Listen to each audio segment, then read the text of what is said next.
Thank you, thank you. Halo teman-teman semuanya. Halo, halo, halo. Di sini dibagi menjadi 3. Ada pelajar, ada pekerja profesional, ada business owner. Ada satu lagi, pengangguran kalian. Yang nggak belajar, yang nggak kerja, yang nggak punya bisnis gitu. Jadi saya akan bagi 3 segmen ini nanti ya.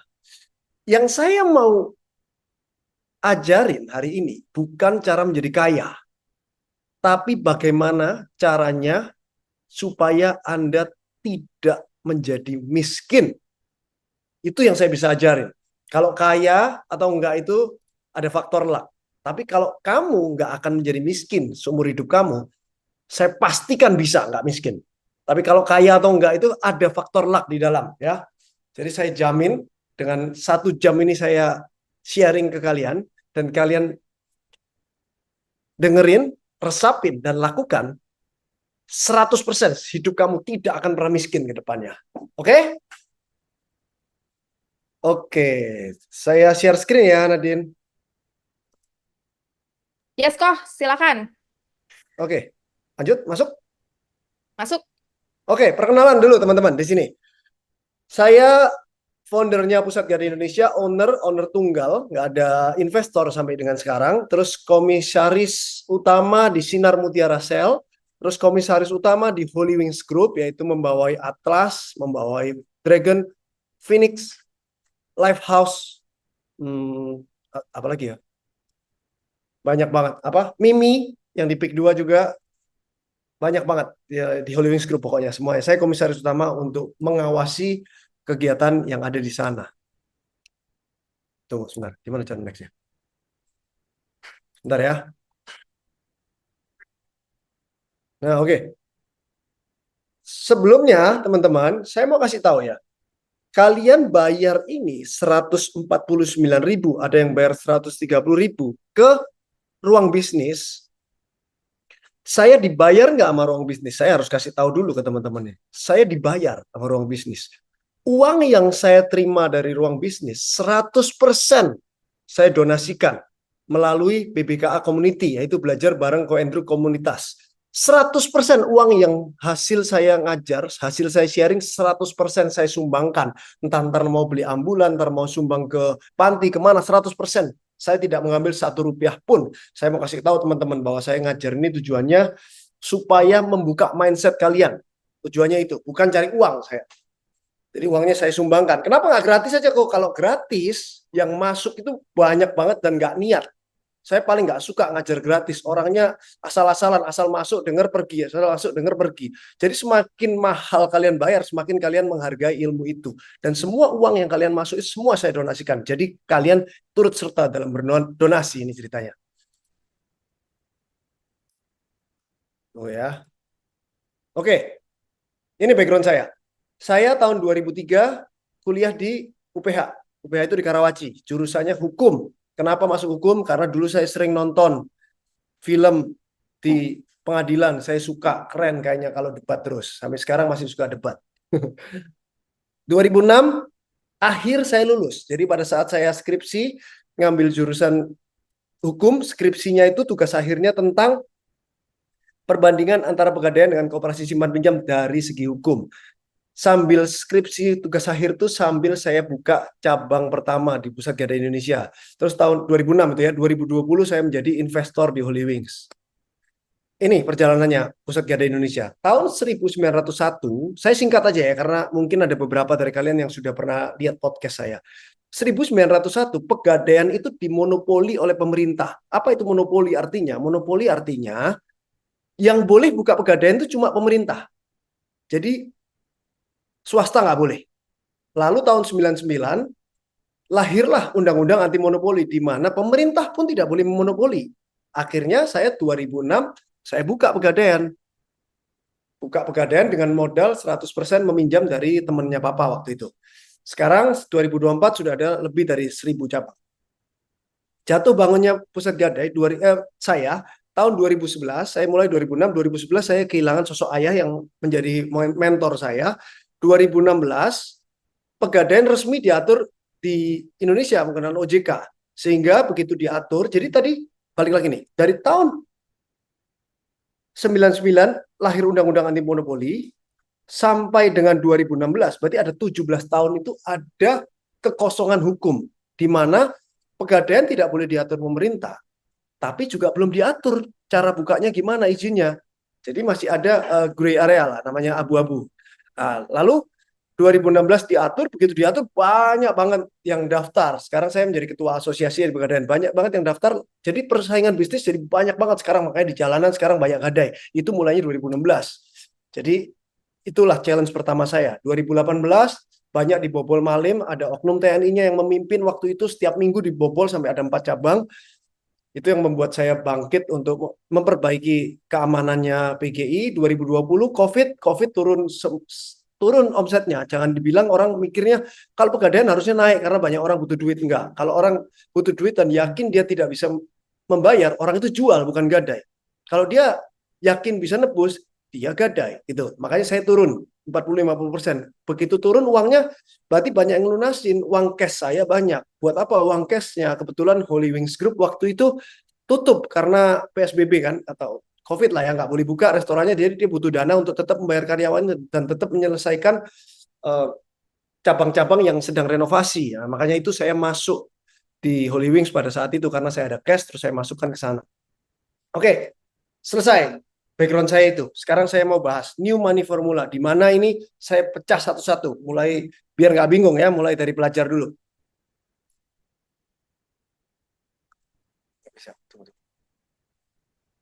Oke, pelajar ya.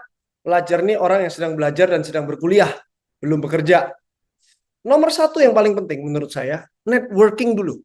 Jadi yang introvert, siapa yang introvert? Angkat tangan dulu dong. Saya dulu dong yang introvert. Ada nggak? Ini ngetes suara saya masuk nggak sih? Oh, 180 orang introvert. Raise hand, raise hand, raise hand. Sabar ya. Ini saya itu jarang ngajar Zoom ini. Jadi saya kok nggak ngerti kok nggak masuk ini chatnya. Tolong dong. Tuh, lihat nih. Tes. Tuh.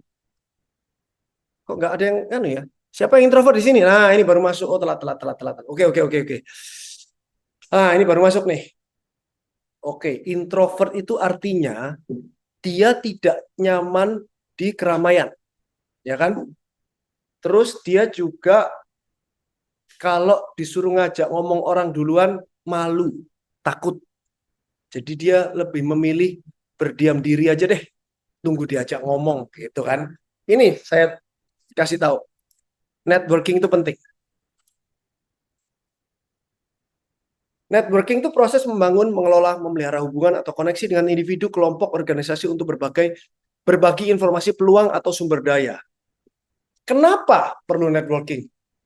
Semakin banyak orang yang kamu kenal, semakin kamu pinter. Karena otak manusia itu dilahirkan dengan berbagai macam bentuk dan cara berpikir dan angle yang aneh-aneh. Ada orang antik, ada orang pinter, ada orang lucu, ada orang apa.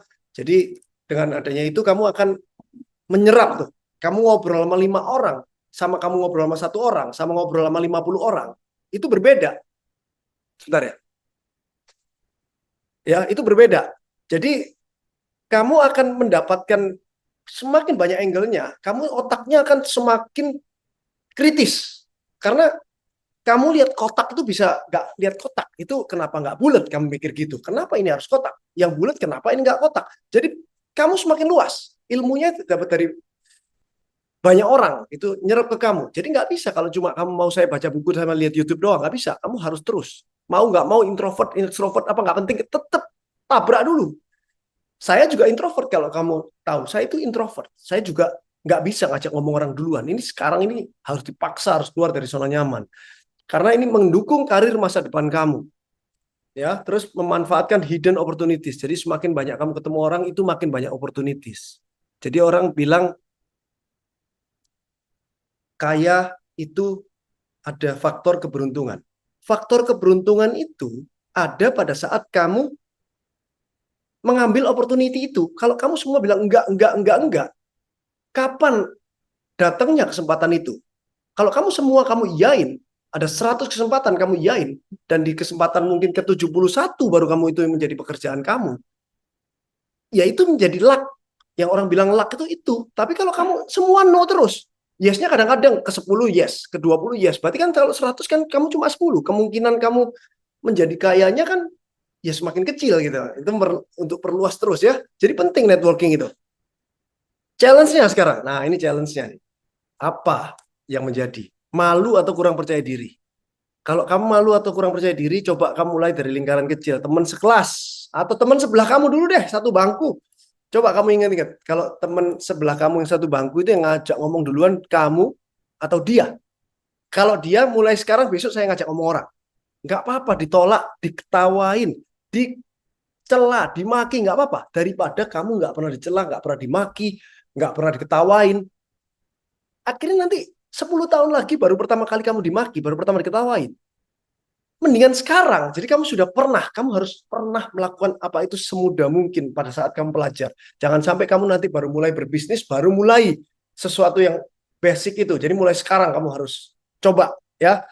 Terbatasnya lingkungan, kalau hanya fokus lingkaran pertemanan itu doang, nggak akan berkembang. Langsung, ini yang saya penting nih ya. Penting, catat. Aktifkan sosial media kalian belajar. Kalian itu banyak banget yang DM saya, banyak banget yang DM.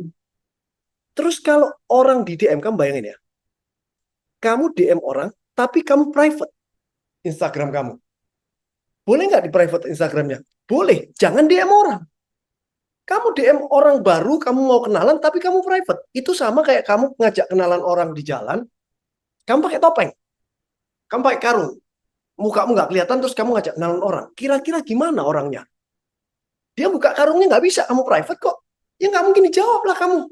Kamu harus buka Instagrammu kalau mau networking. Buka Instagram, terus di dalam Instagram kamu, di dalam sosmed kamu itu yang benar. Jangan ngeluh-ngeluh, dikit-dikit ngeluh lah, apalah. Hari ini apa? Orang lihat, itu lihat postingan kamu lah, yang postingan yang rokok lah, postingannya apa, wah nggak jelas lah postingan kamu itu negatif. Terus kamu kenalan sama orang, DM orang. Orang lihat, mukamu nggak jelas, fotonya nggak jelas. Kira-kira dibalas nggak? Nggak dibalas aja udah syukur kamu nggak diblok. Kalau kamu bagus, Instagramnya itu bener, mannernya ada, fotonya jelas, semuanya jelas, terus kamu ada judulnya, kamu sekolah di mana, oh jelas semuanya, orangnya jelas, orang lebih mau balas, karena ini kayak kamu ngajak kenalan, kamu rapi orangnya, udah jelas itu, orang lebih mau gitu. Banyak banget sekarang sosial media semua di private, berharap dibalas, konyol kalian. Ngajak kenalan orang pakai topeng, minta orangnya itu balas. Nggak mungkin lah, bahkan bukan topeng, kamu pakai karung ditutupin. Terus yang ketiga, challenge-nya takut ditolak. Anggap networking sebagai proses belajar.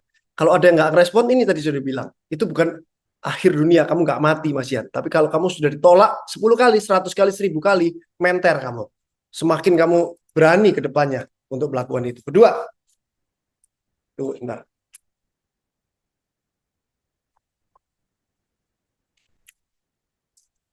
Bentar ya.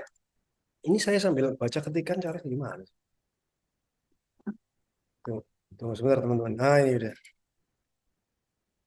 Saya kok kayak ngomong orang sendirian gini. Oke, nanti pertanyaan, ini kan saya bagi segmen pelajar, pekerja, sama business owner. Nanti pertanyaannya tiga ya, dari pelajar satu, dari pekerja satu, dari business owner satu. Pertanyaan yang saya jawab adalah pertanyaan yang belum ada di podcast saya. Kalau udah ada di podcast saya nggak mau jawab. Kalian puter lagi podcastnya gratis. Dan pertanyaannya harus unik, kalau bisa lucu. Kalau bisa pokoknya pertanyaan itu dibacain 1.500 orang ini ketawa. Harus gitu. Nah, 1.800 orang ini ketawa gitu ya. Jadi kok ada pertanyaan yang saya nggak kepikiran gitu ya. Oh pengangguran. Ya udah pengangguran boleh. Jadi ada 4 pertanyaan ya. Saya kira saya bercanda, ada ya orang nganggur zaman sekarang ya. Oke, pengangguran boleh tanya. Berarti nanti Nadine tolong disiapkan 4 pertanyaan yang paling unik, aneh, yang menurut Nadine saya nggak bisa jawab. Kasih pertanyaannya itu. Tapi harus berguna pertanyaannya itu, kalau dijawab berguna untuk 1.800 orang itu ya. Oke, 4 pertanyaan Nadine. Kamu mulai sekarang fokus Nadine. Cek pertanyaan-pertanyaan yang aneh ini ya. Jangan Oke. sampai pertanyaan, kok bagaimana kunci supaya kaya kok? Ada semua itu di podcast. Ngapain kamu bayar terus nanya saya kayak gitu ya? Gitu Nadine. Oke, lanjut, masih panjang nih Oke. ya. Tunggu. Integritas, nomor 2 integritas. Tadi kan, tadi Networking ya nomor satu ya untuk belajar. Kedua, integritas. Integritas itu adalah keselarasan antara nilai, kata, dan tindakan. Jadi, kamu harus punya integritas, di mana pada saat kamu nggak ada yang lihat, kamu melakukan hal yang sama. Kamu rajin bikin PR, bikin tugas. Ada orang tuamu bikin, nggak ada orang tuamu juga bikin. Itu integritas. Kamu males bikin PR, ada orang tuamu, kamu juga tetap nggak bikin PR. Sama aja. Ada gurumu, kamu juga tetap nggak bikin PR. Integritas nggak? Ayo jawab. Jelas nggak pertanyaan saya tadi? Tidak. Mana? Kok yang jawab dua orang doang ini gimana sih? Oke, jawabannya tetap berintegritas itu, bukan tidak. Namanya integritas itu ini loh tadi, keselarasan antara nilai, kata, dan tindakan. Jadi kata-katamu itu kamu nggak kerja PR, tindakanmu ya nggak kerja PR. Kalau ada orang lain ya tetap nggak kerja, saya nggak pura-pura kerja PR. Kalau kamu lagi kerja PR, ada orang yang tetap kerja PR. Nggak ngaruh. Saya sesuai, pokoknya saya ini ya ini gitu. Itu integritas. Jadi sesuai yang saya mau, tidak berpura-pura, ngerti nggak? Bukan masalah kamu kerja PR atau nggak kerja PR-nya, nggak penting itu. Bingung? Tanya teman sebelahnya kalau bingung. Banyak yang ngerti, ada juga yang nggak ngerti. Meskipun nggak dilihat, sama. Ngerti nggak? Bukan kamu kalau dilihat nggak dilihat, kamu kerja PR, bukan. Sama kamu. Kamu males bersih-bersih nih, ada. Kamu disuruh ngepel lantai, males kamu. Kamu males. Terus pada saat yang nyuruh datang, kamu pura-pura ngepel, itu nggak integritas. Kamu ngepel, ada yang datang, tetap ngepel. Kamu nggak ngepel, ada yang datang, tetap nggak ngepel. Karena kamu nggak mau. Itu namanya integritas. Sesuai dengan nilaimu sama omongan apa omonganmu gitu. Jadi bukan masalah plus atau minus. Tapi kamu punya prinsip. Saya ini ya, ini. Bukan berpura-pura. Itu integritas. Ya, paham ya? Jadi kamu harus punya integritas tuh. Kok lewat? Tunggu. Paham? Oke, lanjut.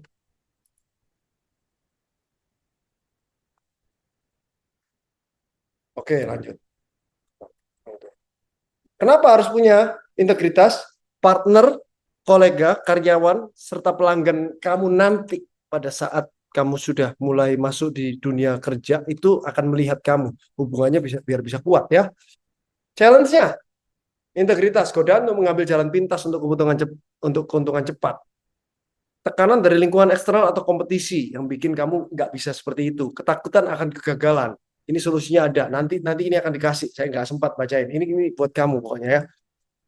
Jadi ini challenge-nya pada saat kamu harus integritas itu banyak banget godaan yang membuat kamu untuk tidak bisa mempertahankan integritas kamu untuk kenyamanan sesaat kamu. Supaya terlihat keren, supaya tidak terlihat jelek. Itu challenge-nya. Justru kamu kalau tetap seperti itu, konsisten kamu ke depan, itu justru makin keren. Apa adanya orangnya. Jarang banget orang yang apa adanya itu. Semoga kalian menjadi salah satu itu untuk supaya ke depan menjadi maju. Ketiga, personal branding. Membangun citra diri yang unik dan menggambarkan siapa dirinya, apa kaliannya, nilai apa yang dia tawarkan. Ini nih, yang tadi saya bilang senggol dikit tadi di networking kan. Medsos kamu itu serapi apa? Sebenarnya apa? Kamu kalau punya kalian jago gambar, kasih gambarmu di post. Kamu jago main game, kamu jadi immortal. Post immortal kamu. Kamu jago apa? Post dia, kamu nggak jago apa-apa. Cari yang kamu jago. Kamu bikin sampai jago post itu. Jadi orang lihat itu tahu kamu itu siapa gitu ya. Challenge-nya takut dinilai atau dikritik oleh teman. Jadi ditutup. Terus konsistensi dalam mempertahankan personal branding. Terus. Walaupun nggak dibalas terus, tapi yang penting tetap positif terus ya. Malu dan tidak percaya diri rata-rata. Perlahan-lahan pasti bisa.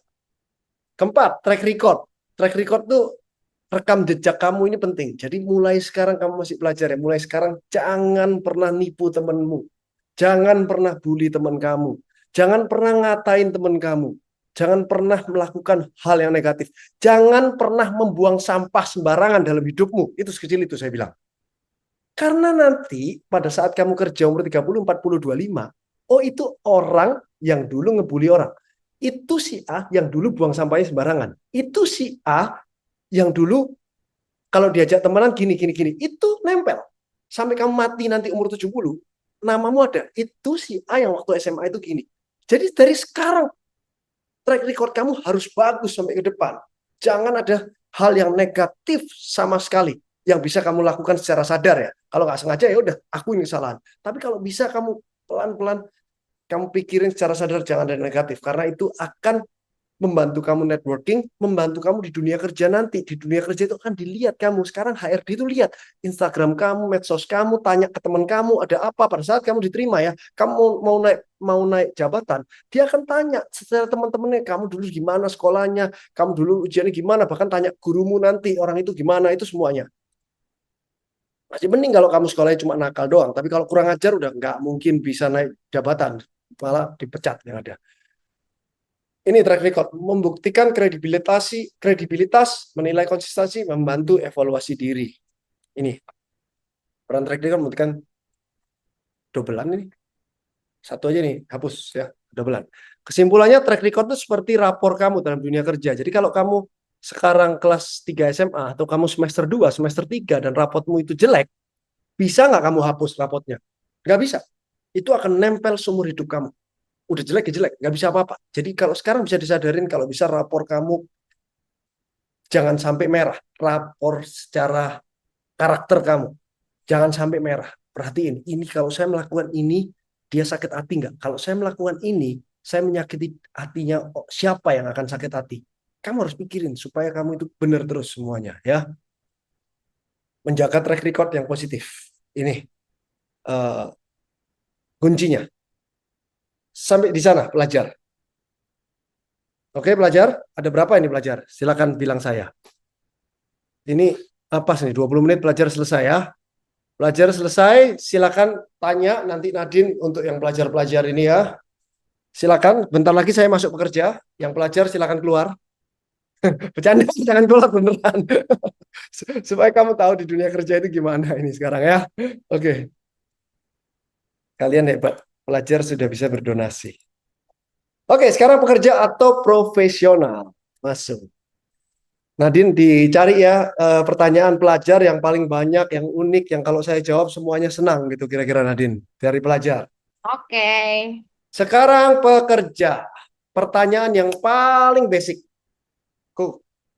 Kapan saya bisa naik jabatan? Kapan saya naik gaji? Itu yang ditanyain terus orang ke saya. Saya boleh nggak bilang ke bosku kalau saya minta naik gaji? Saya boleh nggak bilang ke bosku aku minta naik jabatan? Kapan kok? Tepatnya itu kapan? Waktunya kapan? Saya kan kurang terus gajinya ini. Ini, kamu harus melebihi target atau tanggung jawab yang diberikan. Atasan rekan mengakui kontribusi Anda. Tim atau atasan Anda bergantung pada Anda untuk keputusan atau tugas strategis. Ini. Jadi, kamu harus orang yang sangat berguna di perusahaan kamu. Di mana kalau kamu nggak masuk, perusahaannya goyang. Nah, itu tuh. Begitu kamu nggak masuk, perusahaannya goyang. Kalau kamu nggak masuk, perusahaannya lupa ada kamu. Jangan minta naik gaji kamu. Jadi kamu itu sangat penting di perusahaan itu. Bosmu itu kalau nggak ada kamu keteteran deh pokoknya. Aduh, matilah kalau nggak ada kamu itu stres. Bosmu nggak bisa kerja deh pokoknya. Nah, kalau kamu udah kayak gitu itu baru kamu itu boleh minta naik gaji itu boleh tapi bukan berarti harus ya. Tapi setidaknya kamu sudah memenuhi kriteria itu karena bosmu bingung mau cari karyawan baru buat gantiin kamu aja susah banget karena kamu ini top banget. Harus sampai segitunya. Itu yang refleksi diri nih sekarang kalian bekerja. Jangan-jangan saya nggak masuk nggak apa-apa, ada yang teman saya gantiin gitu. Malah teman saya lebih bagus gitu. Udah jangan jangan jangan minta apa-apa gitu. Oke? Terus susah. Oke. Kuasai supaya kamu jadi tidak tergantikan. Nomor satu, kuasai keahlian unik. Jadi unik. Excel deh misalnya. Excel aja gampang deh Excel. Di satu gedung kamu ya, satu gedung kamu itu, Excel kamu ini paling jago luar biasa. Lainnya jago sih, tapi saya jagonya minta ampun deh secara Excel deh. Cepet banget kamu minta apapun, bikin kolom, rumus apa semua saya jago banget. kamu pasti dicariin terus tuh sama, bukan sama bosmu doang, atasanmu, bawahanmu, timmu pasti dipanggil kalau ada apa-apa. Simple, itu baru Excel, keahlian unik yang kamu sangat master oleh itu. Terus selalu berinovasi, selalu belajar sesuatu walaupun tidak disuruh, membangun hubungan baik dengan atasan, dengan samping, dengan bawahan.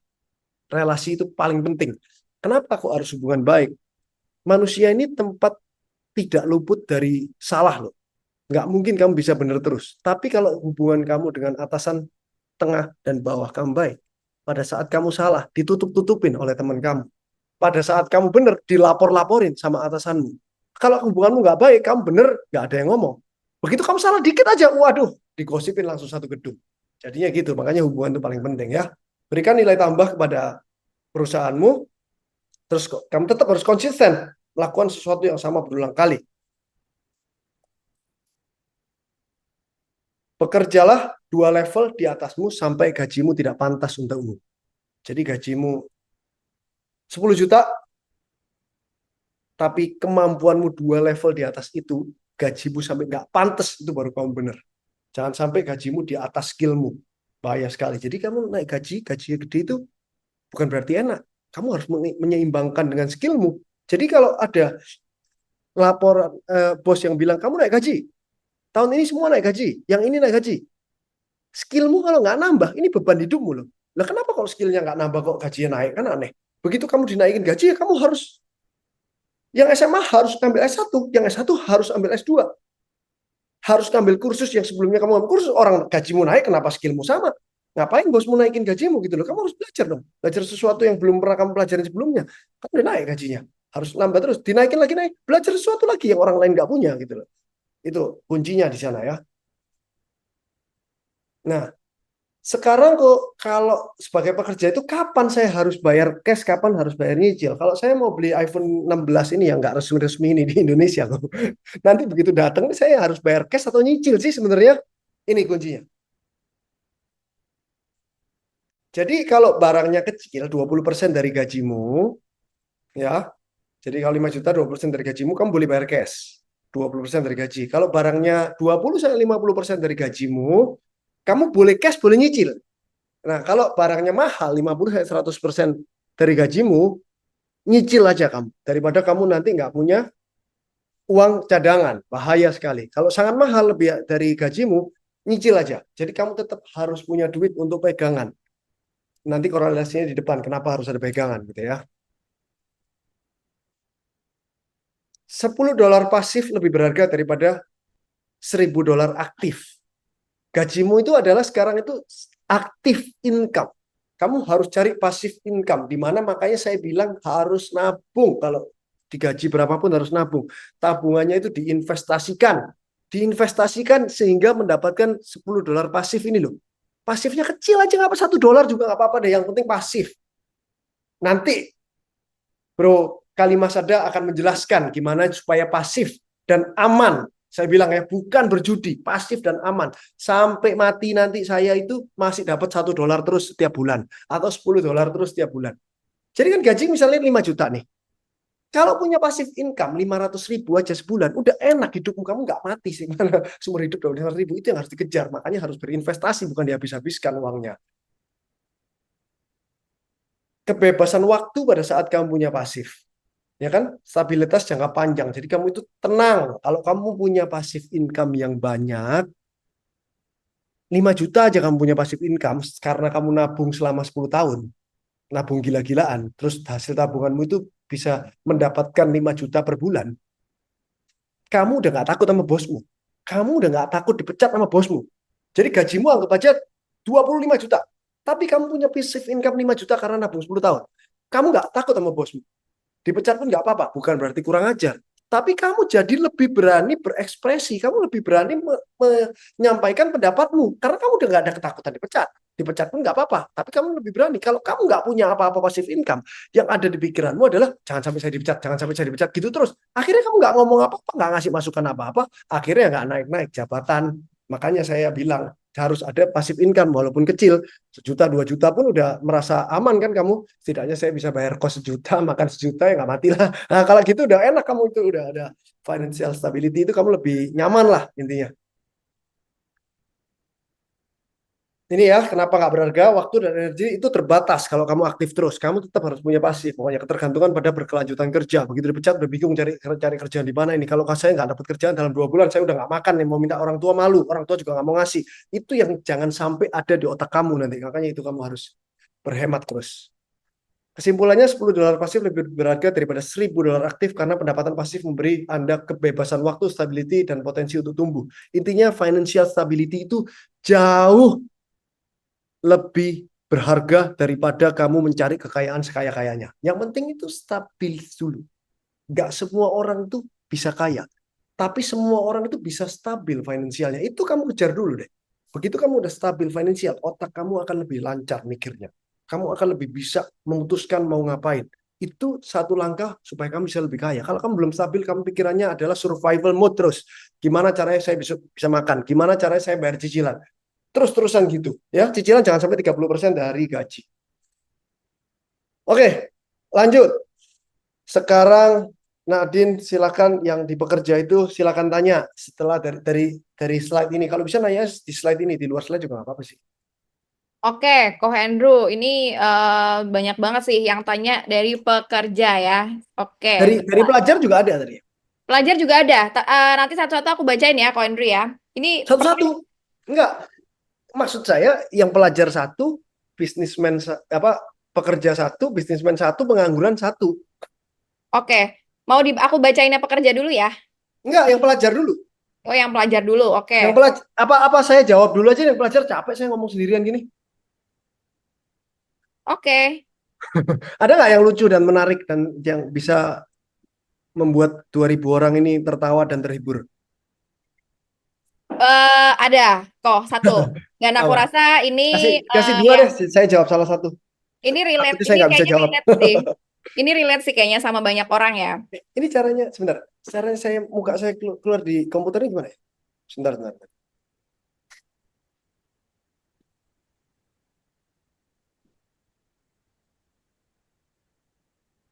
Oh ini ya, terus bukan. Sebentar ya, sorry ya. Ya, full. Hmm. Closing Justin. Oh harus share screen jadi nggak bisa ya. Ya udah nggak apa deh. Yuk silakan Nadine. Sorry sorry teman-teman ya, saya itu awam. Gini-gini. Sudah tua. Oke. Silakan Nadine. Pertanyaannya apa Nadine? Oke kok. Sebentar, aku buka lagi. Disuruh on cam aja dia biar biar malu. Pelajar itu kan malu. On cam. Aku bacakan pertanyaan. Ini habis ini mungkin kakaknya mungkin bisa on cam ya buat menjelaskan juga ya. Ini Ayo, pertanyaan menarik deg-degan. banget sih kok Andrew karena aku rasa banyak yang relate. Dari Oke. pelajar dari Kak Kokom Komariah. Halo Oke. Kak Kokom. Oke, pertanyaannya adalah, Koh Andrew, saya ini umur 16 tahun. Target saya menjadi miliarder muda di umur 20 sampai 30 tahun, tetapi katanya terhalang sama perkataan orang tua kok. Katanya disuruh fokus sekolah dulu, tapi sebenarnya dia pengen bisnis. Nah, menurut Koh Andrew, mendingan nurut sama orang tua apa mending ngebangkang sama orang tua demi bisa jadi miliarder di umur 20 tahun? Oke, ayo on cam. Mana? Kalau kamu nggak berani on cam, nggak akan jadi miliarder seumur hidupmu. Ayo on cam. Ayo, Kak Kasih Kokom lihat mukamu ke Komaria. 2.000 orang di sini. Calon miliarder ini mana? Coba Kak Kokom Komariah di mana nih? Silakan Kakak boleh dibantu di pin Kak Kokomnya. Nah, ini dia. Halo Ayo. Kak, halo. Ya. Tunggu. Saya kok nggak bisa lihat. Coba, gimana caranya? Halo, Sebentar, halo. sebentar. Sorry ya. Ini Sorry saya gelap nggak Kak. lihat. Oh, dia Itu skip dulu. namanya pakai akun orang tua saya. Nggak apa-apa. Mana Rin? Lihat. Caranya gimana? Oh, ini screen sharing jadi nggak bisa ya? Ditutup dulu gitu ya? Atau gimana sih? Hah? Bisa stop sharing dulu kok Andrew. Oh, harus stop sharing dulu.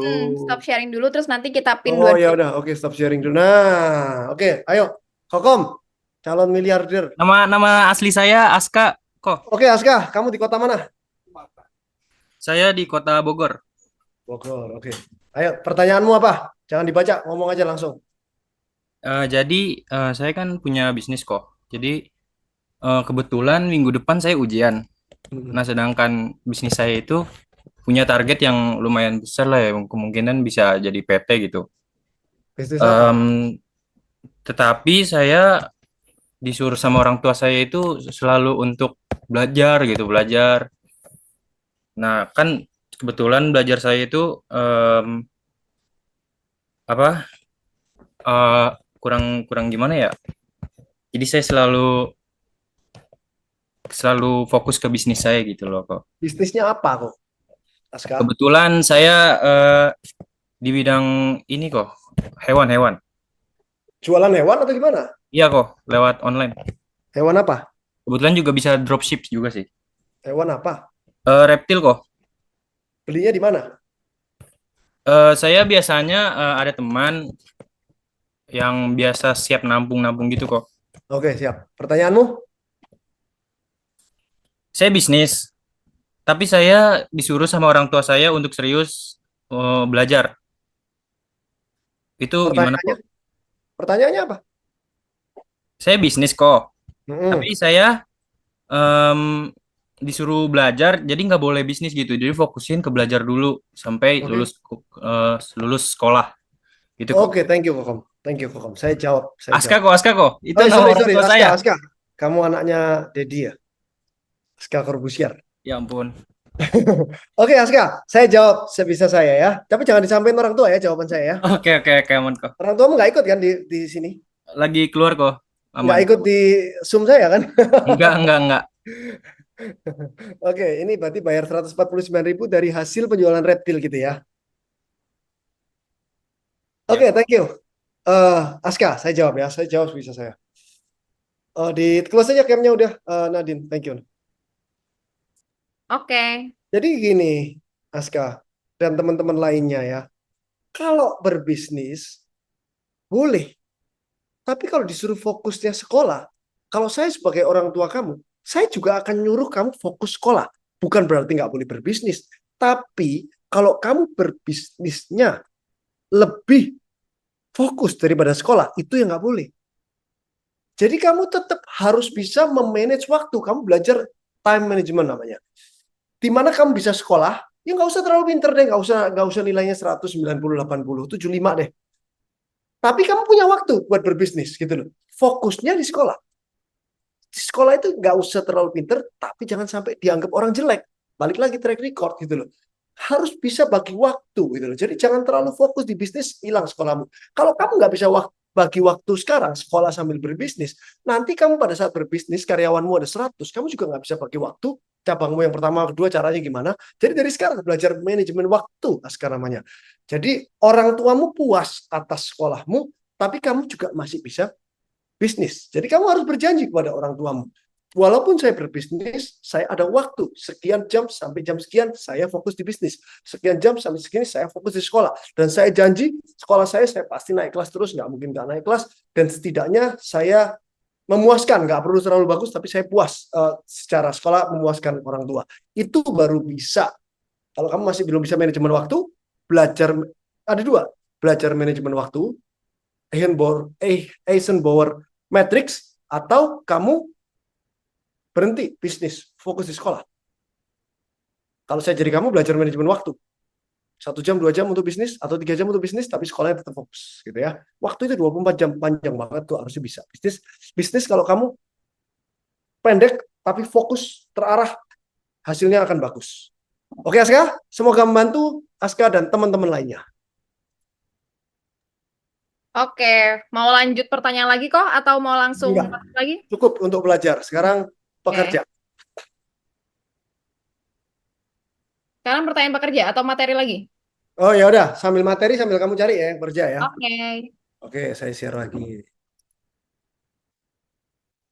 Oke, bisnismen sekarang, pekerja, orang-orang yang kaya, orang-orang yang setidaknya bisa mempunyai karyawan dan menghidupi orang lain. Tanggung jawab kalian besar.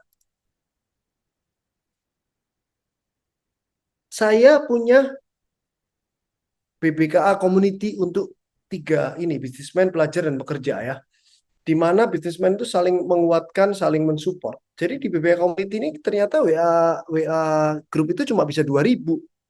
Jadi saya repot sekarang harus dikikin, dan sekarang nanti lah saya lagi cari admin. Ini untuk membantu bisnismen ya. Saya mau cari admin orang-orang yang niat-niat doang, yang niatnya niat apa? Niat belajar dan niat ngajar. Jadi tujuannya nanti bisnismen ini saya mau kumpulin nih untuk ngajarin pekerja dan pelajar gratisan. Nah gitu ya. Jadi jangan saya doang yang gratisan. Kalian juga harus mau ngajarin gratisan. Saya nggak bisa kok, saya baru mulai. Kamu masih lumayan lah setidaknya dibandingin orang yang belum mulai bisnis gitu loh. Kamu harus mau ngajar ya. Jadi saya bikin community ini. Semuanya gratisan pokoknya. Tapi saya akan sortir terus lah 2000 ini jadi orang-orang 2000 pilihan nanti. Bisnismen adalah orang berperan aktif dalam kegiatan bisnis, tidak menggunakan waktunya, tapi dia menggunakan otaknya untuk membuat sistem sehingga bisa berjalan dengan sendirinya. Kapan bisnismen harus bayar cash, kapan harus nyicil? Pada saat kamu mau beli barang mewah, bisnismen ya, barang mewah, jam tangan, mobil mewah, dan lain-lain, harus cash menurut saya. Jangan sampai kamu nyicil. Kalau kamu masih nyicil, berarti kamu nggak sanggup. Mendingan kamu nggak usah beli barang mewah seumur hidup kamu. Atau sampai ada duitnya. Duitnya harus lebih-lebih, jangan pas-pasan. Duitnya 10M, mobilnya 10M, enggak. Duitnya udah berkali-kali lipat, bingung buat apa, boleh beli. Itu baru cash. Jangan sampai nyicil sesuatu barang yang premium. Ya. Terus apa yang boleh dicicil? Yang boleh dicicil adalah barang yang produktif. Jadi punya kerjaan misalnya, perlu nambah armada untuk supaya pekerjaannya semakin besar. Boleh kamu nyicil itu. Karena akan membesarkan cash flow. Cash flow itu akan membesarkan bisnis kamu. Kamu boleh nyicil. Kalau kamu mobilnya dari Avanza, mau naik ke Innova, terus nyicil juga, nggak usah, udah naik Avanza aja, seumur hidup. Udah ngapain kamu naik-naik barang mewah kalau dicicil. Kalau cash baru boleh. Intinya gitu ya, dari ini semua ini nanti saya kasih kamu pelajarin sendiri, waktunya nggak cukup. Ini, jadi barang produktif, menghasilkan uang nggak? Ya, membebani keuangan. Tidak, dibeli cash opsional. Boleh beli cash, boleh enggak. Tergantung ada nggak cashnya di perusahaan kamu. Kalau ada, boleh bayar cash. Tapi dicicil lebih bijak supaya cash kamu ini tergantung nih. Ada berapa simpanan cash kamu. Karena perusahaan itu harus punya simpanan cash untuk menangkap opportunity ke depan. Kita nggak akan pernah tahu ada opportunity. Jadi kamu harus bijak nih. Ngepasin nih mana yang harus bayar cash.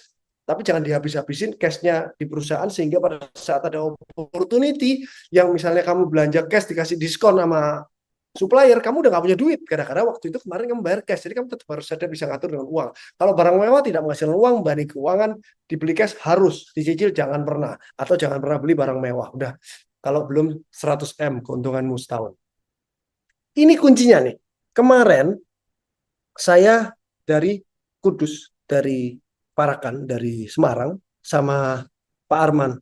Pak Arman Hartono itu yang punya Jarum Group, yang punya BCA. Saya ngobrol sama dia 3 hari 2 malam, one on one terus. Ya kadang grup, kadang one on one. Terus saya ngobrol. Langsung saya rubah slide-nya ini. Begitu saya ngobrol sama dia, saya mau share ini, share dari bos BCA apa yang saya dapatkan. Tidak boleh serakah.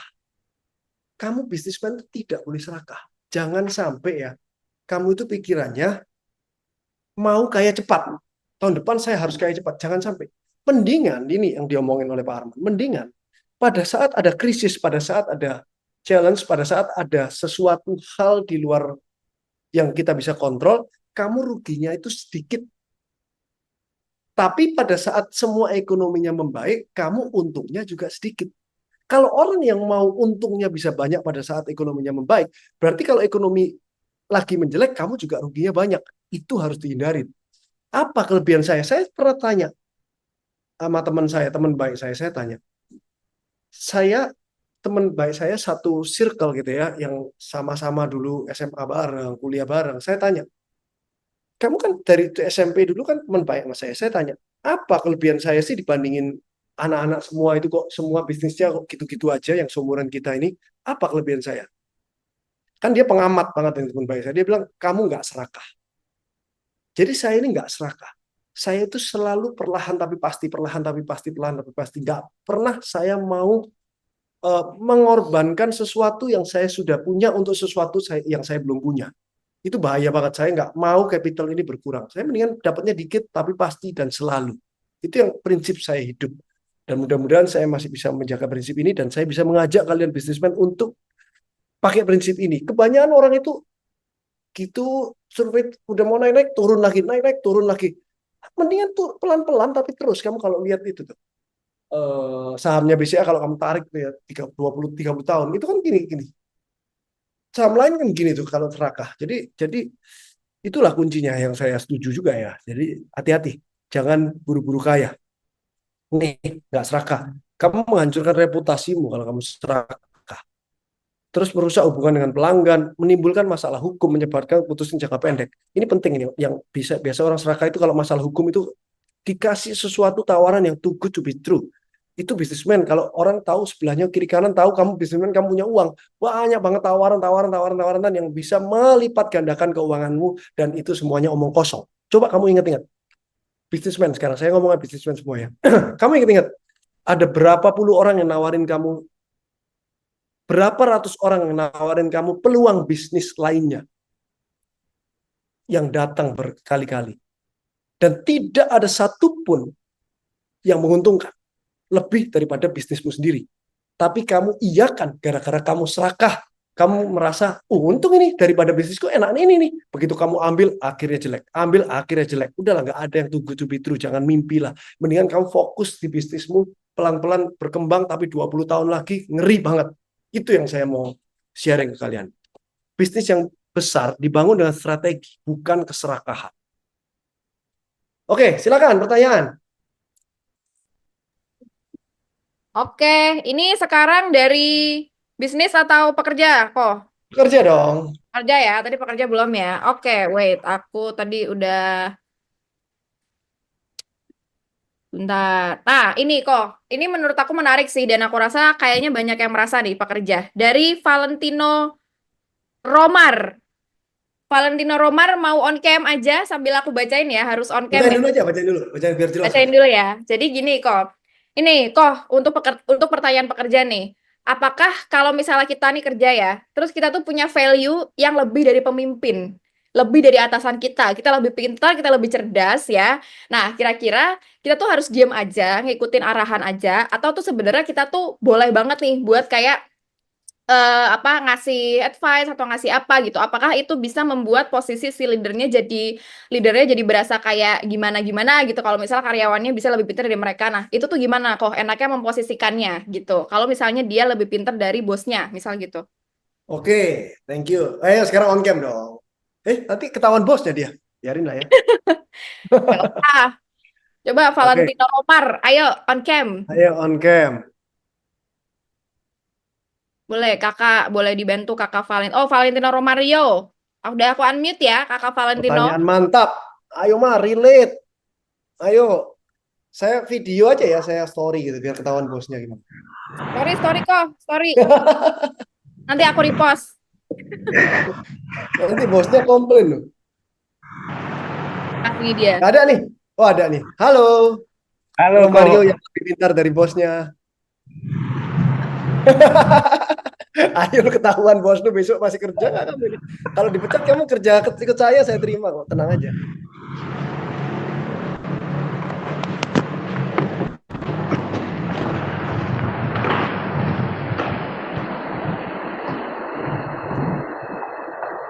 Oh, semua suka dengan pertanyaanmu, Romario. Istimewa kamu. Orang-orang yang bayar 149.000 dan 130.000 promo ini jadi senang gara-gara kamu. Gak apa-apa, berisik-berisik. Yang penting ngomong aja. Ayo, gimana pertanyaannya? Pertanyaannya nih kok, ketika Dari kota mana kamu, Romario? dari bagaimana kok? Kota mana? Di kota mana? Sebenarnya asli saya di Sulawesi Utara kok. Sekarang di mana? Sekarang lagi di Maluku. Oke, silakan pertanyaannya, Romario. Nah, begini kok. Ya teman sekarang kan anak-anak semua kan pada lebih pintar tuh dibanding umur yang lebih tua. Makanya saya mewakili semua anak-anak juga.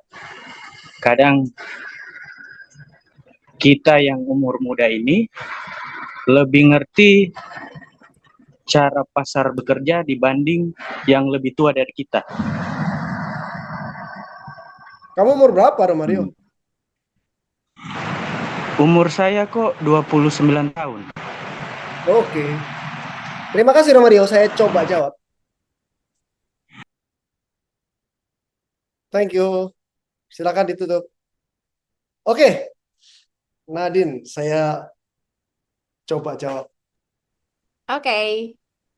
Gini, kamu lebih pintar dari bosmu menurut kamu, ya kan? Itu kan menurut kamu, belum tentu menurut bosmu loh. Itu saya kasih tahu dulu. Ya. Yang harus kamu pelajari nomor satu adalah komunikasi. Itu dulu deh. Otak kamu 10, komunikasimu 3, outputnya berapa?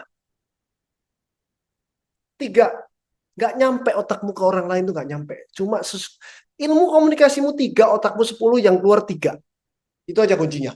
Jadi kan belajar komunikasi dulu. Kalau otakmu 10, komunikasimu 10, yang keluar 10, bosmu akan wow.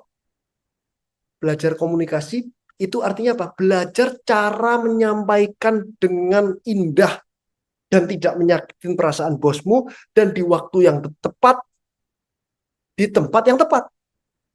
Kalau kamu nggak belajar apa-apa, kamu nggak punya EQ, kamu nggak ngerti. Saat meeting kamu tabrak aja langsung, dipecat kamu. Cara nyampeinnya itu harus rapi, harus tahu kalau misalnya pakai ide saya ini akan menjadi seperti ini, tapi kelemahannya bisa jadi gini. Nyampeinnya di mana? Kapan? Pada saat bosmu lagi kesel, pada saat bosmu lagi... Jadi gini, lift. Kalau penuh kamu masuk, dia bunyi. Kalau liftnya kosong, kamu masuk, dia nggak bunyi. Jadi pastikan bosmu di liftnya itu masih kosong dulu. Jadi kamu bisa masuk ke dalam, jadi bisa masuk idemu. Belajar komunikasi dulu. Bisa sampaikan, harus disampaikan.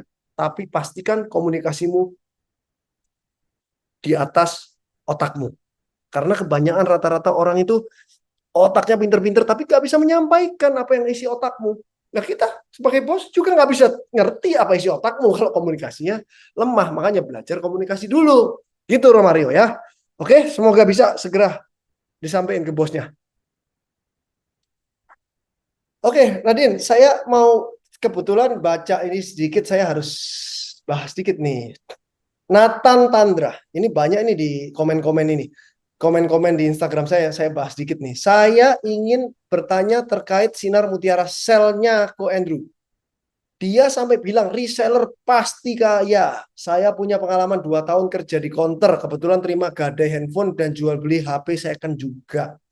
Tapi menurut saya harga barang di Sinar Mutiara Sell masih tinggi dan dibanding dengan kualitasnya. Apa itu artinya? Barang di Sinar Mutiara masih tinggi dan dibanding dengan kualitasnya. Wah, nggak ngerti tulisannya apa. Intinya, banyak yang bilang, di Sinar Mutiara harganya nggak murah kok. Harganya nggak murah kok. Di mana ada handphone harganya yang murah? Saya tanya. Kalau ada saya yang beli deh, saya siapin 1 triliun. Misalnya nih handphone 15, iPhone 15 nih, pasarannya 15 juta gitu. 7 juta murah nggak? Pasaran secondnya 15 juta, 7 juta murah nggak? Murah kok, itu baru murah kalau ada 7 juta. Kalau ada 7 juta saya yang beli 1 triliun. Jangan mimpi dapat setengah harga terus untungnya kali 2 gitu loh. Ini bukan murah, ini bisa dijual. Reseller di Sinar Mutiara itu kalau nggak murah, dia kenapa bisa beli sampai 1 miliar 500 juta, bisa beli rumah, bisa beli Ninja, bisa beli Fortuner. Lah dia gimana caranya beli barang mahal bisa untung?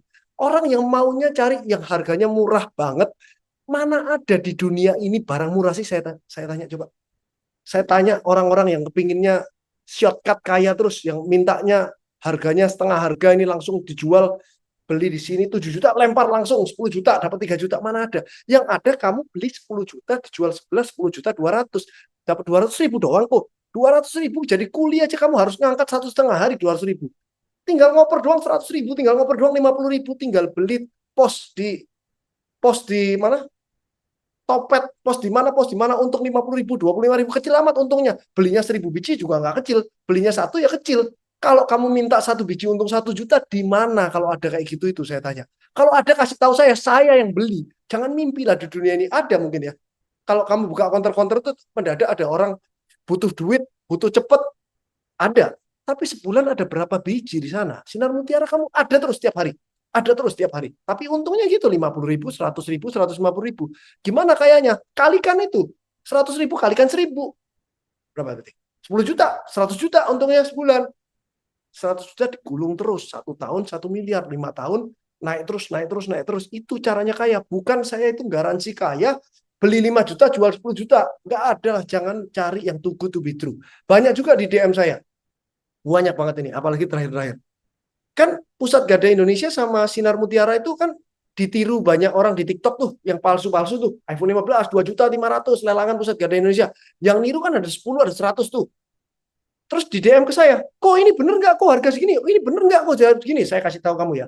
Kamu kalau mimpi kepingin untungnya langsung banyak gitu ya, jangan mimpi, nggak ada yang too good to be true. Kalau sesuatu yang kemurahan, blok orangnya. Ada teman kamu yang nawarin ini murah, blok nomornya. Siapapun yang nawarin kamu, kenal nggak kenal. Kalau harganya kemurahan dari pasaran, blok aja dia. Itu artinya dia mau nipu kamu. Nggak ada lah barang murah kemurahan. Kalau nggak, kalaupun ada, itu barang gelap biasanya. Barang curian kayak barang apa. Udah jangan aneh-aneh. Tuku tuh itu bilang nggak mau saya. Saya mau perlahan tapi pasti. Yang langsung kaya gini nggak ada selama ini. Udah, itu jawaban saya. Silakan, Nadine dari pebisnis. Oke, aku ada pertanyaan menarik nih kok. Ini lucu sih. Menurut aku lucu ya. Dari Kak Iwan. Pertanyaan dari Kak Iwan adalah, kok saya ingin membuka 100 warteg. Nah, ini Iwan Warteg ya. Iwan Warteg kita panggil ya. Apa sih kok yang harus dilakukan untuk manajemen di toko pertama?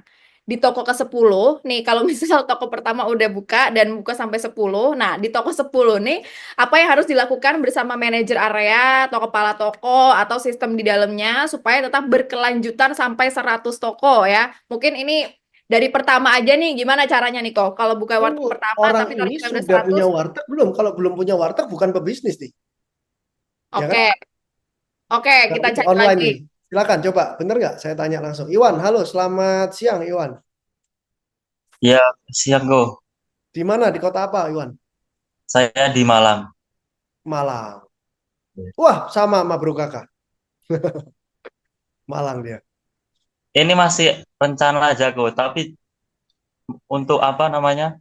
Untuk saya membukakan jalan pikiran saya supaya nanti setelah lulus ya ini saya akan mulai Oke, bukanya. Iwan, saya akan jawab. Kamu DM saya akan jawab pertanyaan kamu, tapi nggak sekarang, Iwan. Saya akan jawab kamu secara detail. Karena sekarang saya harus jawab pertanyaannya pebisnis yang sudah punya bisnis. Takutnya ini orang-orang ini saling menunggu, Iwan. Tapi saya akan jawab. Kamu DM saya janji akan saya jawab. Saya akan jawab sebisa saya. Saya kasih nomor WA saya, nanti saya akan jawab ke kamu, Iwan. Oke, Iwan? Iya, terima kasih Go. Iya Go. Thank you, Iwan. Ayo, Nadine, cari lagi yang udah punya bisnis. Oke, oke kok. Ini ada yang nanya terus banyak banget dari tadi kok. Jadi kayaknya aku bacain aja. Oke. Dari Karabi namanya, kok saya bisnis owner, masih 19 tahun. Sekarang usahanya di bidang iPhone impor. Puji Tuhan sudah 3 digit. Tapi masalahnya karena usaha saya jalan, uang jajan dari orang tua jadi pelit ngasih. Padahal saya nggak mau pakai uang bisnis sama sekali. Tapi karena uang jajannya diturunin, jadi terpaksa harus pakai. Gimana ya caranya menjaga uang bisnis supaya bisa di-planning untuk bangun kekayaan 5 tahun ke depan? Ini dari Kak Rabi. Oke, Rabi. Yuk, sini. Oke, halo, selamat siang kok. Dari kota mana, Rabi? Saya Jakarta kok, cuman kuliah di Malai. Kuliah di Malai. Sekarang di Malai? Iya, sekarang lagi di Padang kebetulan. Di Padang. Oke. Gimana, Rabi? Bisnisnya apa? Oke kok, jadi saya tuh kan masih pelajar, tapi juga saya sudah membangun bisnis iPhone jual beli. Saya supply ke pedagang di Jakarta. Nah, problemnya adalah saya tuh udah berusaha untuk manage keuangan bisnis saya gitu. Tapi eh karena saya masih 19 tahun juga, saya masih dapat uang sangu dari orang tua kok. Nah, problemnya tuh sekarang karena orang tua udah tahu saya ada penghasilan. Nah, kadang-kadang tuh orang tua kayak per bulan suka diturunin jadinya uang jajannya kok. Yang tadinya segini nih, jadi segini kok gitu. Jadi saya terpaksa harus pakai uang bisnis saya gitu untuk keberlangsungan hidup kok. Nah, itu saya pengen tahu dan pengen tanya ke Koko kalau itu tuh sehat gak uang bisnis kita pakai begitu, dan bagaimana caranya kita menyiapkan kekayaan kita tuh planning untuk 1 sampai 5 tahun ke depan gitu kok. Aduh agak tegang nih. Oke, thank you Raffi dari Padang. Thank you, thank you, thank you. Oke, Raffi. Jadi lucu juga ini ya. Udah punya jual iPhone, untung masih kepingin uang orang tua. Ya, mungkin caranya kalau masih kepingin dapat uang dari orang tua supaya tidak membawa di bisnis, bilang rugi kali ya. Bilang aja, waduh Pak, saya rugi Pak. Jadi kamu dapat uang sakunya kali 2 mungkin. Tapi ya harusnya sih dengan diturunin uang sakunya itu membuat menjadi motivasi untuk kamu untuk mendapatkan uang lebih banyak. Tapi cara mengatur keuangan sebenarnya simpel banget. Di buku kamu itu kamu taruh uang gaji kamu, udah uang gaji kamu berapa? 2 juta, udah 2 juta itu aja kamu keluarin. Nggak boleh lebih dari itu. Terlepas dari kamu umur berapa, udah ambil aja 2 juta tiap bulan, udah itu aja. Ya gaya hidup kamu aja diturunin. Kamu nggak perlu gaya hidup masih umur 19, nggak perlu mewah-mewahan terus, mendingan kamu putar terus beli iPhone lebih banyak. Jangan lupa belinya di Sinar Mutiara. Untuk planning 5 tahun ke depan, kamu harus bisa bikin projection namanya. Kamu proyeksiin kalau sekarang beli iPhone lakunya berapa, 1 bulan ini berapa, tahun ini rencana mau beli berapa, ditulis supaya jadi kenyataan. Dan begitu kamu tahu kamu harus beli berapa dan jual berapa dan di mana, kamu akan mati-matian mengejar itu. Kalau kamu cuma ada di pikiran kamu nggak tulis, kamu akan pura-pura lupa otakmu. Enggak kok, saya nggak segitunya. Kalau kamu udah tulis, kamu udah nggak bisa pura-pura lupa. Otakmu akan malu terhadap diri kamu. Aduh, kamu udah janji nih mau segini, jadi udah nggak bisa malas kerja, kamu akan kerja. Jadi harapan saya semoga kamu bukan dinaikkan uang saku kamu, semoga uang sakunya udah nggak dikasih lagi sama orang tua, malah kamu yang ngasih ke orang tua kamu. Gitu.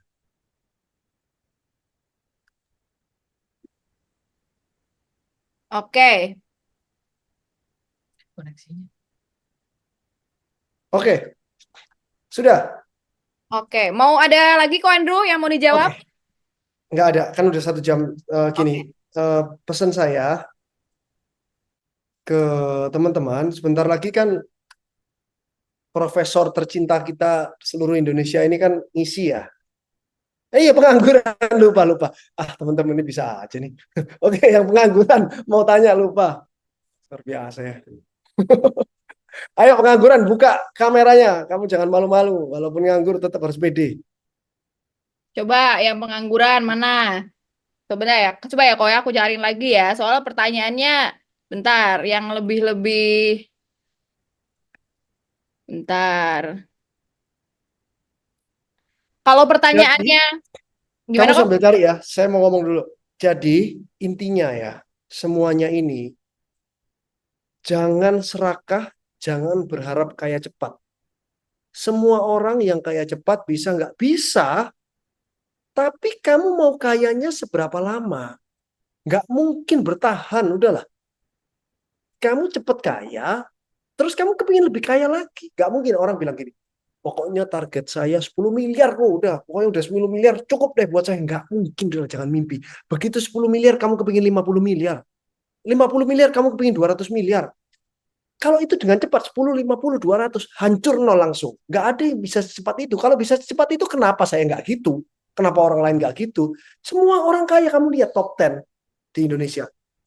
Orang kaya, kenapa kok umurnya 60 lah, 70 lah, kenapa? Orang itu sudah pinter, apa nggak kurang pinter orang itu? Kenapa nggak umur 20 dia, umur 30 dia masuknya gitu? Soalnya nggak ada orang kaya cepat. Kaya cepat tuh miskinnya cepat. Jadi jangan serakah. Kalau ditawarin sesuatu yang too good to be true, yang bisa bikin kamu kaya cepat, tolak dulu baru dengerin. Itu yang saya lakukan. Jadi orang ini kan penasaran, pengen tahu dia nipunya gimana kan. Saya bilang gini, saya kasih tahu ya, saya pasti nolak kamu. Silakan cerita. Saya bilang gitu. Kan dia bilang, kok ini bisa dapat sekian persen sebulan kok. Saya pasti nolak kamu. Pasti nggak saya beli produk kamu. Tapi silakan cerita. Saya ingin tahu caranya menipu aku gimana. Jadi supaya kita dapat ilmu. Caranya orang nipu itu gimana gitu. Ya, dengerin aja. Terus nanti, jadi nanti kamu akan diajarin sama Prof. Kakak ini. Prof. Kakak ada lah di sini ya. Mudah-mudahan ada. Prof. Kakak nanti akan ngajarin bagaimana cara berinvestasi yang seaman mungkin, Prof. Kakak. Ya, kalau bisa itu seaman mungkin. Jadi dia itu taruh uangnya nggak kena inflasi, tapi bisa dapat passive income, tapi aman. Saya ngajarinnya ini bukan kaya, tapi saya ngajarin kamu dalam hidup ini tidak akan pernah miskin. Nggak ada kata miskin. 2.000 orang di sini tidak pernah menyentuh miskin, tidak pernah kesusahan uang, semuanya financial stability. Mudah-mudahan ada yang kaya. Tapi itu bukan jaminan. Tapi yang bisa saya jamin, kamu tidak akan pernah miskin seumur hidup kamu. Itu yang akan diajarin dengan Prof. Kakak nanti. Cara investasi yang benar itu kayak gitu. Ada? Udahan ya dari pengangguran? Ada. Oke, aku bacain ya kok dari Ikram. Ikram nanya, sekarang Ikram sedang pengangguran. Saya baru resign dari tempat kerja dan punya sedikit duit, tapi bingung grow-nya gimana ya kok? Tolong jawab ya, soalnya udah capek ngelamun di Indomaret sambil mikirin hidup. Sambil mikirin apa? Hidup, Apa? hidup. Hidup. Oh, mikirin hidup. Enak lu padahal ngelamun itu. Ngapain capek kamu? Boleh, Kak Ikram, coba on cam. Yuk. Ayo Kak Ikram, Nah, dari iya. kota mana? Indomaret mana kamu? Halo kok, Dari kota mana? Ikram, halo. dari Makassar kok. Makassar, saya kira kamu di Indomaret. Di rumah ini. Iya, kok lagi nganggur kok. Oke, bentar lagi ke Indomaret ya. Iya, kalau malam. Oke. Apa pertanyaannya Ikram? Kan saya sekarang resign kok dari tempat kerja. Saya punya sedikit uang tapi nggak tahu grow-nya gimana kok. Mau belajar juga nggak tahu di mana kok. Oke, Ikram. Ya, Kalau punya sedikit uang, resign harus kerja lagi kan? Nggak iya ngelamar kok. kerja lagi. Sedang, sebentar Oke, kok. sedang. Iya, iya, iya. Oke. Oke, Ikram masih muda. Jadi, kalau punya sedikit uang, ini pesan saya ya. Dimatiin aja, Nadine. Udah. Jadi ini pesan saya buat orang-orang yang pengangguran. Banyak juga nih, dari 2.000, mungkin yang nganggur ada 1.000 ini. Ya, jadi pesan saya buat orang-orang yang pengangguran yang masih punya cadangan uang, jangan dipakai uangnya. Udah, kamu makan batu aja kalau bisa. Uangnya jangan berkurang. Makan sehemat mungkin. Sehemat mungkin. Jangan ada pengeluaran sama sekali. Makan yang paling murah, yang paling tidak bergizi buat kamu. Yang penting kamu nggak mati aja deh. Karena apa? Kamu tuh lagi nggak punya kerjaan. Jangan makan yang aneh-aneh udah. Pokoknya kamu nggak mati aja udah cukup. Sampai kamu punya kerjaan lagi, baru mulai urusin gizimu lagi tuh. Ini kata kiasan ya, jangan beneran kamu makan batu nanti. Jadi kamu kalau belum punya kerja, investasikan uangmu yang seaman mungkin. Hasil dari investasinya itu kamu boleh beli makan nasi sama garam kalau bisa. Sebelum kamu dapat kerja lagi. Jadi apa kamu karena frugal living gitu ya. Frugal living kamu stres. Kamu akan ngelamar kerja 1 hari ke 200 perusahaan. Baru ngelamar 20 perusahaan aja udah seneng. Apalagi baru 2 perusahaan. Terus ngelamar terus. Kalau kamu nggak dapat berarti dulu kerjaan di tempat lain mungkin nggak ada yang referensiin kamu. Tapi ini saatnya untuk berubah. Jadi jawaban saya frugal living. Hemat sehemat mungkin. Jangan dipakai. Apalagi jangan dipakai buat berjudi. Supaya berlipat-lipat. Untuk pebisnis juga saya kasih tahu. Kamu jangan sampai ya menggunakan uang kamu, uang lebih kamu untuk berinvestasi di tempat lain selain di luar bisnis kamu, berharap bisa lebih untung dari bisnis kamu. Jangan sampai seperti itu. Itu namanya kamu sedang berjudi. Bisnisnya warteg, terus investasi di kripto dengan harapan uang kriptonya ini bisa lebih untung dari warteg. Itu namanya judi. Yang namanya bisnis itu harus lebih gede dari nilai investasimu itu loh. Investasi itu untuk safe haven kamu, untuk reserve kamu, untuk keamanan kamu daripada kamu diem. Jadi investasinya untuk supaya tidak kena inflasi aja gitu loh.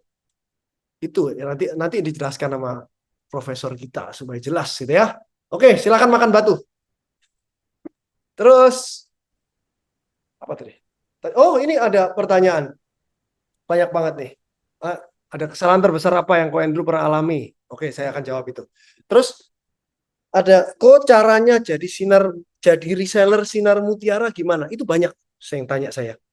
Di komunitas BBKA nanya, di DM nanya, di chat ini juga nanya. Saya kasih tahu caranya ya. Gak usah kamu jadi reseller Sinar Mutiara. Udah gak usah. Cari kerja lainnya aja kamu. Gak usah. Kenapa? Kamu tinggal buka Instagram Sinar Mutiara, ada nomor teleponnya aja kamu nggak bisa gitu mau jualan. Udah nggak mungkin bisa jualan lah, kamu udah nggak usah. Cari lainnya aja. Banyak banget yang kok caranya jadi Sinar Mutiara. Gimana sih tinggal buka gitu doang aja nggak bisa, udah nggak usah udah. Kamu cari kerja lainnya aja deh. Udah, lamar kerja lainnya, udah jangan jadi Sinar Mutiara. Saya ngajarin kamu, nanti kamu datang ke Sinar Mutiara, saya ngajarin kamu juga sampai berbusa. Kamu tanyain susah, saya jelasinnya ke kamu. Tinggal telepon aja nggak bisa, tinggal WA aja nggak bisa mau jadi Sinar. Udah jangan, nggak mungkin lah, udah nggak masuk akal kamu itu udah. Oke. Terus tadi apa tadi? Sorry. Tadi saya habis jawab apa ya? Tadi saya tanya apa? Tadi saya baru baca apa? Oh, kesalahan terbesar. Nah, ini ya. Kesalahan terbesar saya. Ini habis itu saya tutup habis ini. Penting ini kesalahan terbesar saya. Saya selalu bilang, kalau berbisnis, kalau kerja itu harus fokus satu bidang, totalitas satu bidang. Kalau ditawarin kiri kanan, tolak, kamu fokus di satu bidang. Ini kesalahan terbesar saya itu adalah saya sering ditawarin orang dulu, tawarin, ayo buka pinjol, buka saya rugi. Buka apa? Buka saya rugi. Buka itu saya sering. Makanya sekarang saya bilang sama kalian, fokus aja satu, gedein gitu loh. Soalnya saya dulu pernah melakukan hal yang itu dan tidak jalan. Jadi kalau dulu saya nolakin semua orang itu, bisnis saya sekarang ini akan lebih besar dari ini. Ini bisnis saya sekarang segini besar itu akibat dari saya masuk kiri kanan. Kalau enggak, saya akan jauh lebih besar dari ini. Gitu. Jadi jangan mengulangi kesalahan saya. Udahlah fokus ke kamu. Kalau kamu jualan pintu, udah jualan pintu aja sampai kamu merajai Indonesia gitu ya. Jualan apa, kaos kaki? Udah jualan kaos kaki sampai kamu merajai Indonesia, merajai dunia. Kalau bisa udah jangan tawarin ini pengen. Oh, rumput tetangga akan selalu lebih hijau. Dia akan cerita di sini, wah enak di sana. Kamu masuk sana juga nggak seenak itu. Dia masuk di bisnis kamu juga nggak seenak itu, gitu ya. Terakhir, kalau bisnis ilegal gimana? Tinggalkan, dah. Jangan bisnis ilegal ditinggalkan. Kamu akan dihantuin rasa bersalah seumur hidup kamu. Dihantuin perasaan ketakutan seumur hidup kamu. Nggak worth it punya uang tapi kamu ketakutan. Oke, Nadine, saya rasa cukup. Bentar lagi Prof. Kakak akan masuk. Mudah-mudahan teman-teman yang masih punya uang lebih itu bisa dibenerin investasinya yang seaman mungkin. Jangan berjudi. Kalau kamu berharap untung dari investasinya besar-besaran itu namanya berjudi. Saya bukan aliran berjudi. Aliran mindset bisnis yang benar. Pelan-pelan tapi menjadi besar. Alon-alon asal kelakon. Thank you teman-teman. Thank you. Thank you so much, Koh Andrew, buat penjelasannya menarik banget, seru banget hari ini. Teman-teman juga pada engage banget. Thank you so much. Tadi yang kembarannya Koh Kakak, Prof. Kakak, jangan lupa buat DM Koh Andrew ya, yang mau buka 100 warteg, Iwan Warteg ya. Oke, Koh Andrew, ada lagi yang mau disampaikan? Cara join BBKA gimana? BBKA itu belajar bareng Ko Andrew. Cara joinnya gimana? Itu saya kasih tahu ya, itu gratis. Jadi kalau ada, bentar lagi akan banyak orang yang nipu tuh. Masuk sini bayar, enggak. Oh gratis, itu gratis. Tapi sekarang penuh. Jadi saya lagi cari admin untuk menendang orang-orang yang nggak niat belajar. Nanti begitu udah selesai, nanti diinterview semua yang niat belajar. Nanti kalian dibuka lagi di Instagramnya BBKA_official. Di sana nanti akan ada form, kalian isi, nanti akan diterima yang niat-niat belajar doang. Dan itu gratis. Pokoknya kalau saya ngajar itu pasti gratis. Kalau saya diundang jadi pembicara di tempat lain, kalian bayarnya ke orang itu. Saya dibayar, saya donasiin 100%. Jadi saya kalau ngajar akan selalu maksimal. Karena saya tidak menerima uang. Uangnya saya donasi. Jadi saya ngajar, saya mau kamu berubah gitu loh. Jadi yang kamu nggak mau berubah, saya kata-katain juga nggak apa-apa. Orang saya nggak dapat duit. Oke, kira-kira gitu. Thank you teman-teman.